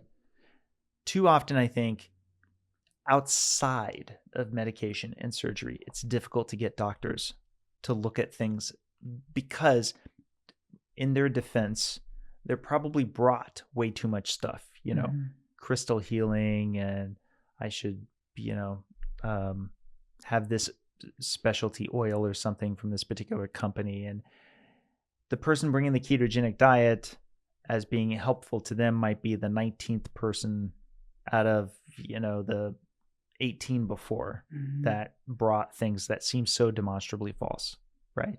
Okay. That said, is there enough promising data on hand that metabolic health is meaningful for brain health?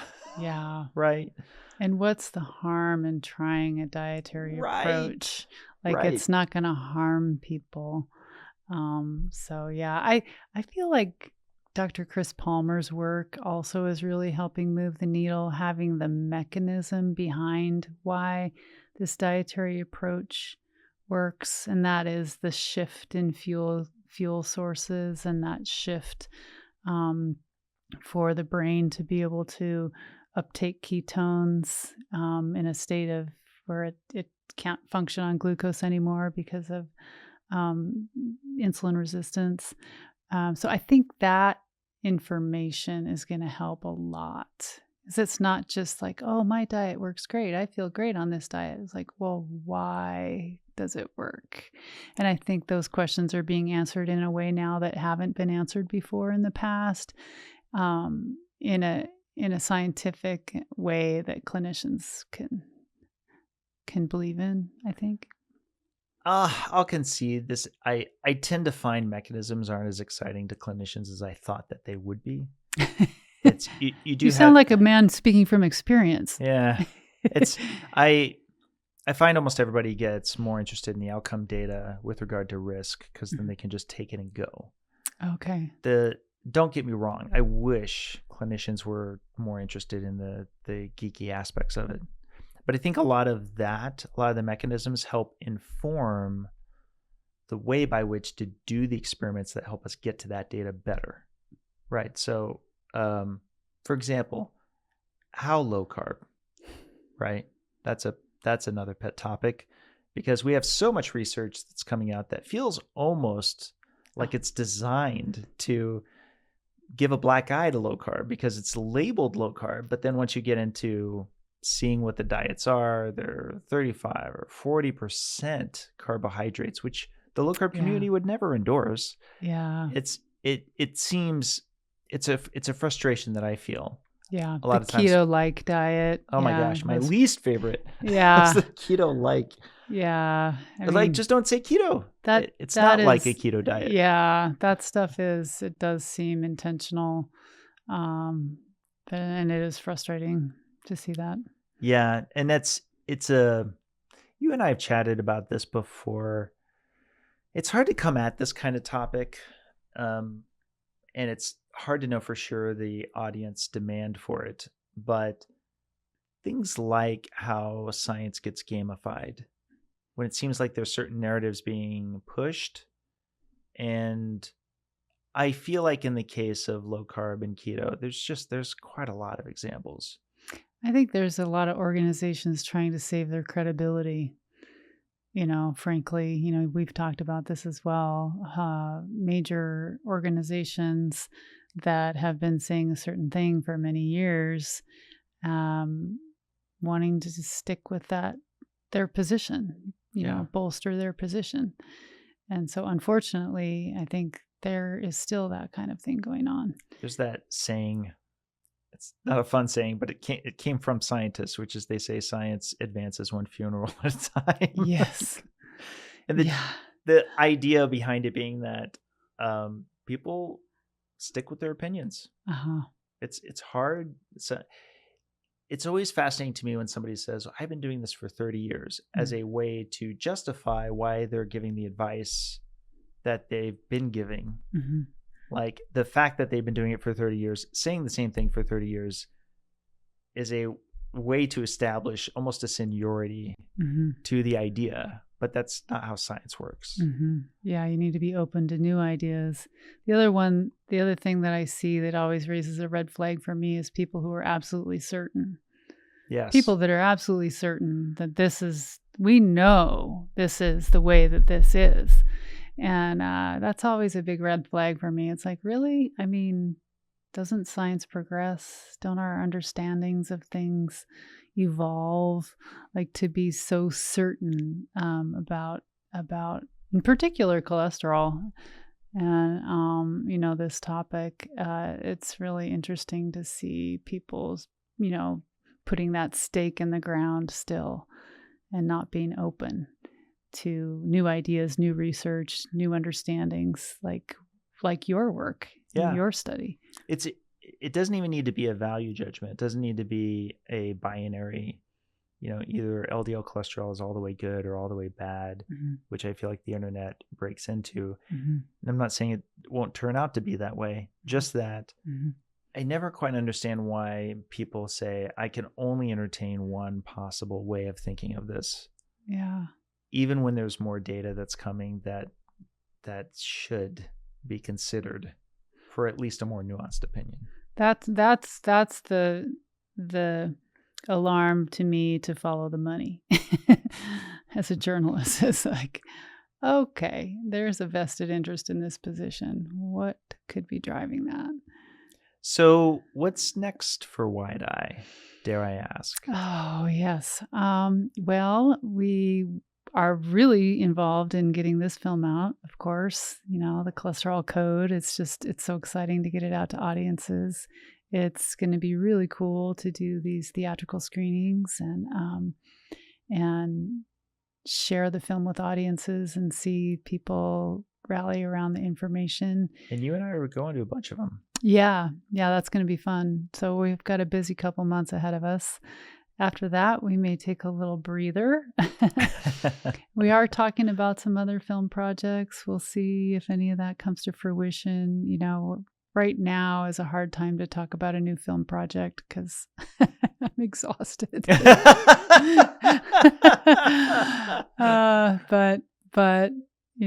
give me 6 months, I'll probably be ready to rally again. So, but right now it's going to be fun to just enjoy the release of the cholesterol code. I think we both earned a nice little, let's get, because don't get me wrong, we'll see after it's released, whenever that turns out to be, what the reception is, what steps we take next. There's a whole bunch of post-release events. That'll be fun, I think, because there will be a lot of like watch parties and other things that will keep the spirit alive. But I don't know about you. I wouldn't mind not editing, not scripting for a little bit. Yeah, just exactly. It really takes a level of perseverance to put these things together. Again, whatever you think it is, I feel like I want to just say this to anybody. Whatever you think putting together a film is, a good film, it's so much more. It's a lot. Yeah, it's a lot of work, attention to detail, perseverance, not giving up. I don't know if I told you this story, but we had exported the final film. We'd been through, so many months and months and months of work, and I was watching the very final export of the film, and I was seeing banding in some of the graphics. Oh. I was just like, what is this? And it was like 3 or 4 of the graphics, instead of the nice smooth gradient, they had like this rainbow banding in the graphics. I was like ready to click upload, to the DCP house. And no, there was an issue with a couple of them that they weren't exported at the right bit rate. And so I'm like calling and getting them and it's just, you can't let it go. No. You know, that's I just can't. It would be so tempting to just be like, you know, but no, you just can't let it go. You have to be a perfectionist to the end. Yes. And that's the time when you have to be even more of a perfectionist, is when you're tired and when you've been working on something for a long time. You know, you can't let it slip. So anyway, they're fixed. Yay! You'll be happy to hear. So yeah. This is not really a spoiler, but it is at the very end of the movie. I will say that I appreciate we were able to fit in a tribute slide at the end for the OG, for Dr. Bernstein. I naturally, you know, Game appreciates Game. He's a towering giant, and he should have 5 Nobel Prizes by this point. It's incredible the journey he's gone through to help so many people. It's incalculable. Yeah. And so I love that I was able to interview him. I love that. I don't want to spoil it, but interesting things happen toward the end. Yeah. It means a lot to me that we got to pay tribute to him and his incredible work. Yeah. Yeah. And his contributions for type 1 diabetes, which are, you know, amazing, heroic, really. I mean, these families that follow his protocol, including Johnny's family. And I just have to fit in at 89. That's when I was interviewing him. He made it to 90. Spoiler alert. Yeah. He was sharp. I know. He was on it. He was asking me questions with regard to social media. Like he was like, yeah, you seem to be up on social. And he was. Yeah. And I was, if I'm being honest, I was a little intimidated because I never had any conversation with a 90-year-old, 89 or 90-year-old that was as sharp as he was. Yeah. So I just kept thinking to myself, man, he's such an amazing example. And like the longer he lives, the more he's demonstrating it, because he didn't get that jump start.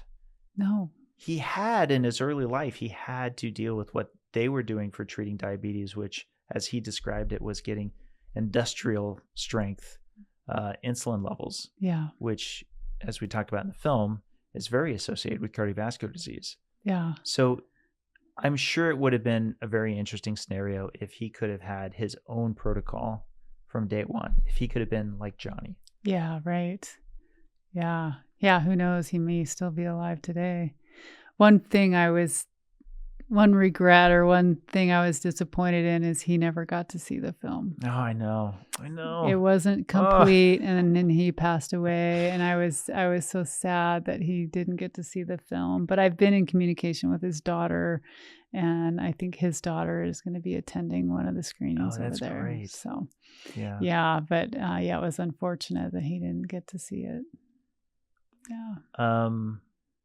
We have a whole bunch of other people we interview that are in the film. Gary Taubes, Sean Baker, of course, Nick Norowitz, before he became the juggernaut he now is. Yes.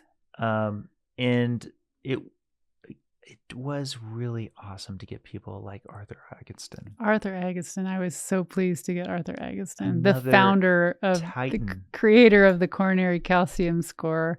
I mean, there are many titans in this film. Yeah. Which again, I think is just a testament to these people and their passion for helping others. Because it would be really easy for someone like Arthur Agustin or Gary Taubes to just say, no, I don't have time. Yeah, right.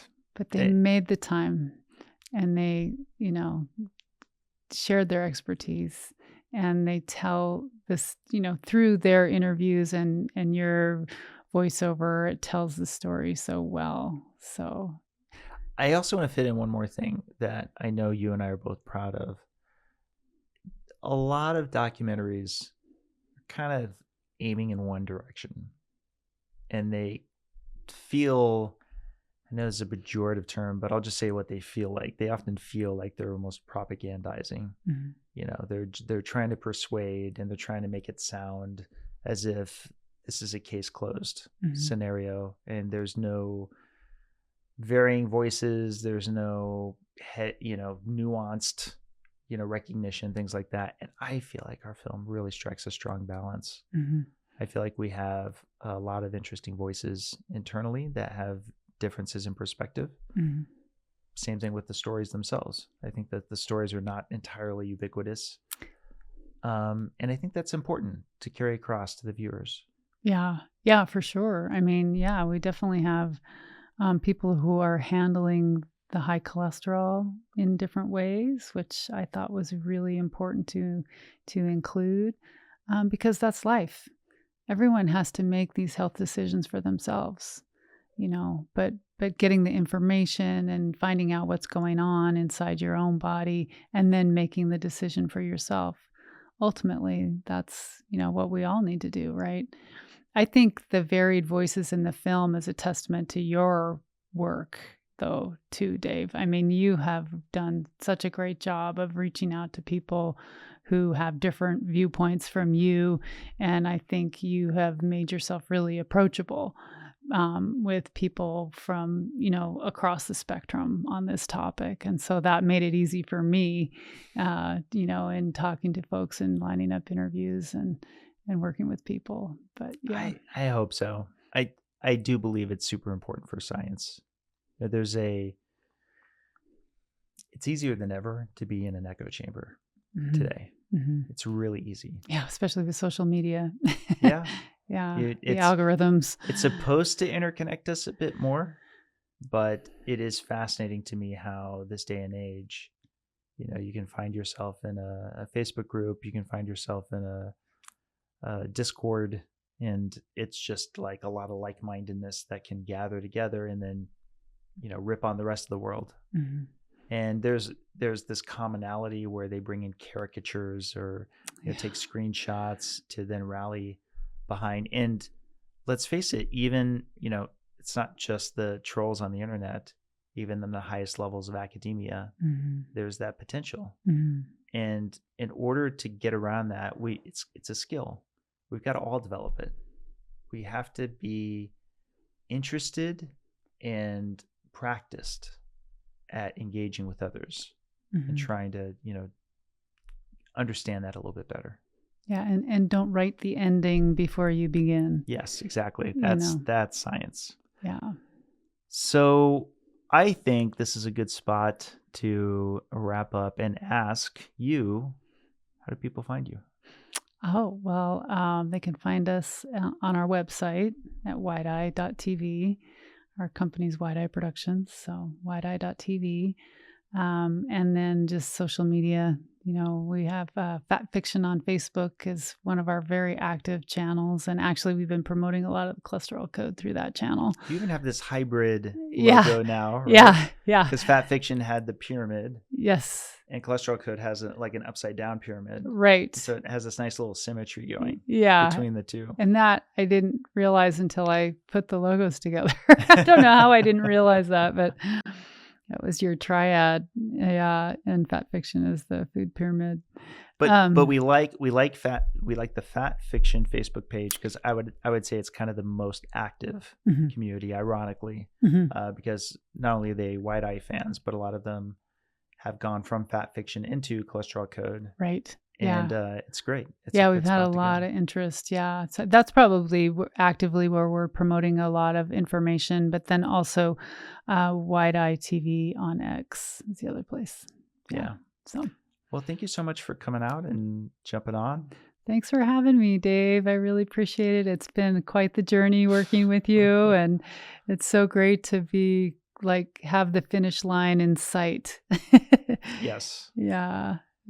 It's been a fun project. Really appreciate you bringing me into this project. Oh, thank you. Yeah.